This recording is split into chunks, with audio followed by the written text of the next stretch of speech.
ఓం మహాగణాధిపతయే నమః. ఓం గురుభ్యో నమః. ఓం శ్రీమాత్రే నమః. ఉద్యోగ అవకాశాలు ఎక్కువగా రావట్లేదు, లేదా ఉన్న ఉద్యోగంలో ఎదగలేకపోతున్నాము. ఉద్యోగం చేస్తున్నా సరే సాటిస్ఫాక్షన్ లేదు అంటే ఇక్కడ జ్యోతిషాస్త్రపరంగా కానీ వాస్తుపరంగా కానీ ఎటువంటి పరిస్థితులు ఉంటే బాగుంటుంది, ఎటువంటి జాగ్రత్తలు తీసుకోవాలి, దానికి తీసుకోవాల్సిన రెమెడీ ఏమిటి, చేయాల్సిన రెమెడీ కానీ చేయాల్సిన మంత్రం కానీ ఏమిటి అని చూసుకున్నట్లయితే, కొంతమంది జన్మజాతకాల్లో దశమ స్థానం గనక అద్భుతంగా ఉంది, శని భగవానుడు చాలా మంచి పొజిషన్లో ఉన్నాడు, 10th లార్డ్ అంటారు, అంటే మీ లగ్నం నుంచి 10th లార్డ్ బాగున్నాడు అంటే ఖచ్చితంగా మీరు ఉద్యోగంలో బాగా రాణిస్తారు, అందులో ఎటువంటి డౌట్ లేదు. దానికి ఇంకొంచెం ఇన్డెప్త్గా వెళ్తే దశాంశ చక్రం బాగుండాలి, అండ్ 10th లార్డ్ బాగుండాలి, శని బాగుండాలి, ఇవన్నీ కూడా చూసుకుంటూ ఉంటాం 1 by 1. అయితే మరి 10th లార్డ్ బాగులోని వాళ్ళందరి జీవితాలు అంతేనా, మరి ఎందుకు పనికి రాకుండా పోవడమేనా అనేటువంటిది ఎక్కడా జ్యోతిషాస్త్రం చెప్పదు. మీ 11th లార్డ్ని, మెర్క్యూరీని, మీ ధనము ఏరు మార్గంలో వస్తుందో చూడండి అని చెప్తుంది. మీ బుధుడు బాగున్నాడు, మీ 11th లార్డ్ బాగున్నాడు, మీకు ధనయోగాలు వ్యాపారం మూలంగా వస్తున్నాయి, అప్పుడు మీరు ఉద్యోగం ద్వారా కాదు, మీరు జన్మించింది మీరు ఉద్యోగం చేయడం కోసం కాదు, మీరు ఇంకో నలుగురికి ఉద్యోగం ఇవ్వడం కోసం పుట్టారు, లేదా ఒక 100 మందికి 1000 మందికి ఉద్యోగాలు కల్పించడం కోసం పుట్టారనే విషయాన్ని మీరు అర్థం చేసుకోవాలి. అంతేగాని అయ్యో ఉద్యోగం నేను రాణించలేకపోతున్నాను బాధపడాల్సిన అవసరం లేదు అని జ్యోతిషాస్త్రం చెప్తుంది. మరి దాన్ని ఎలా తెలుసుకోవడం? మొట్టమొదటిగా మీ జన్మజాతకం తీసుకొని బుధుడు ఎలా ఉన్నాడో చూడండి.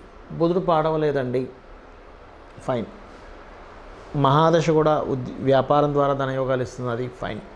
ఇప్పుడు మీరు చేయాల్సింది ఏమిటంటే, మీకు వ్యాపారం ఒకవేళ చేసే యోగం ఉంటే కనుక మీకు అది ప్రోడక్ట్ రిలేటెడా, సర్వీస్ రిలేటెడా? ప్రోడక్ట్ అంటే ఒక వస్తువు అమ్మడం, సర్వీస్ అంటే ఒక సర్వీస్ ఇవ్వడం, వాళ్ళకి ఆ ప్రోడక్ట్ని రిపేర్ చేసి ఇవ్వడం అనుకోండి, లేకపోతే ఏదైనా ఒక సర్వీస్, స్కూల్స్, కాలేజెస్, ఎనీథింగ్ ఒక సర్వీస్. అవన్నీ సర్వీసెస్ అంటే వస్తువు అమ్మట్లేదు, మీరు ఒక సర్వీస్ చేస్తున్నారు, ఒక జ్ఞానాన్ని బోధిస్తున్నారు, అట్లా కన్సల్టెన్సీ సెంటర్స్ ఇట్లాంటివి.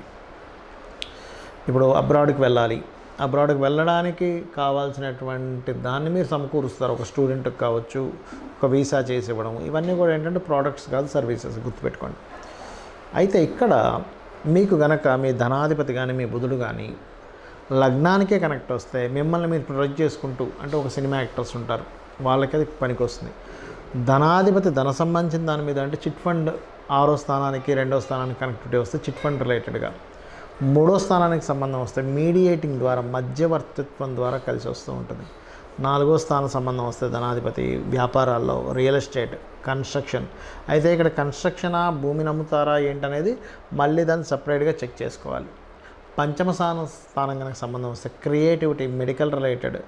6వ స్థానం సంబంధం వస్తే మీరు చిట్ ఫండ్స్ ఇట్లాంటివి. 7వ స్థానం సంబంధం వస్తే జీవిత భాగస్వామి లేదా పార్ట్నర్షిప్స్ ద్వారా వెళ్తూ ఉంటారు, లేదా జీవిత భాగస్వామి సంపాదించడం ద్వారా, లేదా జీవిత భాగస్వామి పేరు మీద పెట్టిన కంపెనీస్ ద్వారా కలిసి రావడం.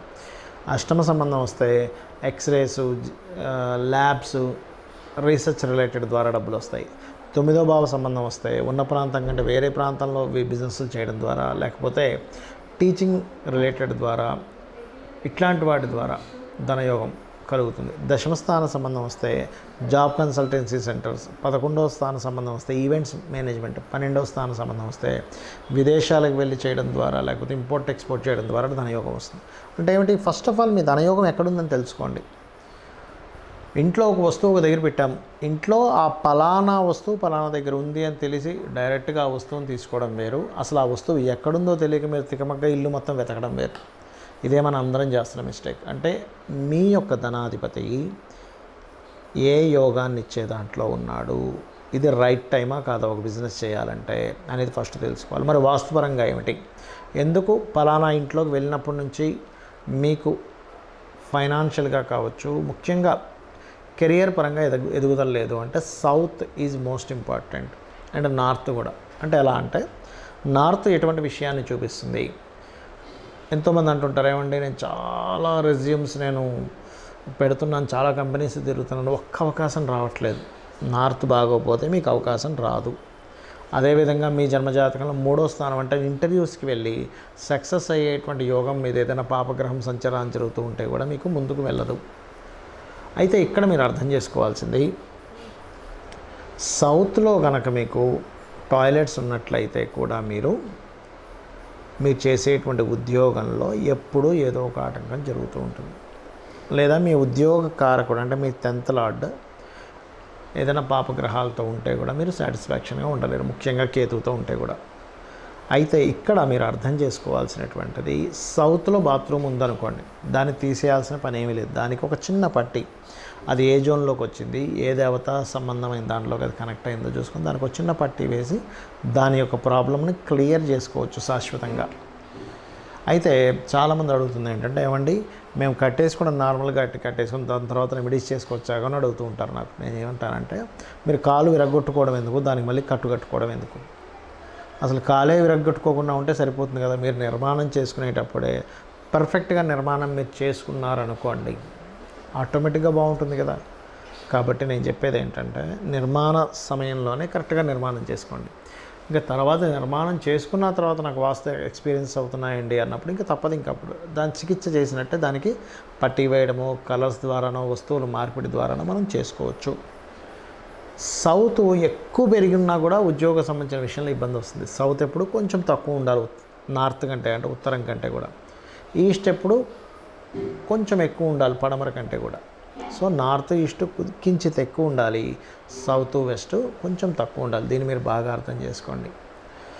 అయితే ఇక్కడ మీరు సౌత్లో వాటర్ స్టోరేజ్ పెట్టినా కూడా, వాటర్ని సంకేతించేటువంటి కలర్స్ వాల్కున్నా కూడా దాని ప్రభావం చూపిస్తూ ఉంటుంది. చాలామంది అనొచ్చేవండి, నేను ఇప్పుడు పర్లేదు నాకు జాబ్ వస్తుంది అని, కానీ మీ టాలెంట్కి తగ్గ జాబ్ అయ్యి ఉండదు అది. అదే కనుక ఆ దోషం లేకపోయి ఉంటే, మీరు ఇప్పుడు 50,000 సంపాదిస్తున్న వ్యక్తి 1,00,000 సంపాదించవచ్చు, 1,50,000 సంపాదించవచ్చు, చెప్పలేం మనం. ఎందుకంటే నా జీవితంలో వాస్తు నేను ఇంటికి వెళ్ళి చూసినప్పుడు ఇటువంటి ఎక్స్పీరియన్సెస్ బోల్డ్ చూశాను నేను. వాళ్ళ ఇంటికి వెళ్ళినప్పుడు ఆ ఇంట్లో ఈ మార్పు చేసిన తర్వాత బాగుందండి, నేను అసలు ఇన్ని రోజులు బట్టి నేను ఊహించలేదు ఇంత మంచి మార్పు వస్తుంది అనేటువంటిది. ఎందుకంటే దక్షిణ భాగం అనేటువంటిది కుజుడికి సంబంధించిన స్థానం. కుజుడు జన్మజాతకంలో కూడా న్యాచురల్ 10th హౌస్లో ఎగ్జాల్ట్ అవుతాడు. అందుకని అది వెరీ క్లియర్లీ ఉద్యోగ సంబంధించిన దాని మీద ప్రభావం చూపిస్తూ ఉంటుంది. కాబట్టి చేసుకోండి, అన్ని విధాలా బాగుంటుంది. మరి ఉద్యోగంలో నాకు బాగా రాణించాలంటే ఏ మంత్రం చేసుకోవాలి? 2 మంత్రాలు చెప్తాను. ఒకటి, ఓం శ్రీమాత శ్రీ మహారాజ్ని శ్రీమత్ సింహాసనేశ్వరి నమః, ఓం మాణిక్య మకుటాకార జానుద్వయ విరాజితాయ నమః చేసుకోండి, ఖచ్చితంగా బాగుంటుంది. శ్రీమాత్రే నమః.